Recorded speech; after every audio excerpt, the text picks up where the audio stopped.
Good morning guys. ইয়াৰ আগৰ ভিডিঅ'টোতে কৈছিলোঁ মই ক'ত যাম ক'ত থাকিম সকলোবোৰ ক'ম আৰু আমি আহি পালোঁ ডিগবৈ।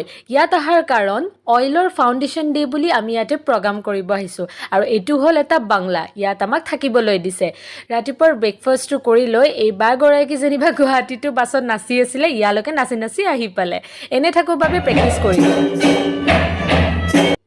মই পিন্ধি ল'লোঁ সত্ৰীয়া ড্ৰেছযোৰ আৰু ইয়াৰ পিছত বিহুযোৰো পিন্ধিম, কাৰণ আমাৰ গ্ৰুপটোৱে হ'ল নৰ্থ ইষ্টৰ যিমান ডান্স আছে চব দেখুওৱা। মেকআপ চেকআপ গুচাই পেলাই খাবলৈ গ'লোঁ খোৱা ৰুমত। দেখিছেনে, মই মেকআপটো যেনিবা গুচালোঁ কিন্তু চুলিখিনি গুচোৱাই নাই। কেনেকুৱা যে দেখিছে। প্লেটবোৰ ভাৰ ভাৰকৈ লৈ পেলাই খালোঁ আৰু আইচক্ৰীমো খালোঁ। মাতটো এতিয়াও বহি আছে। আমাৰ অকণমান এটা ডান্সে চাই লওঁ, বাকীখিনি পিছত দেখুৱাম।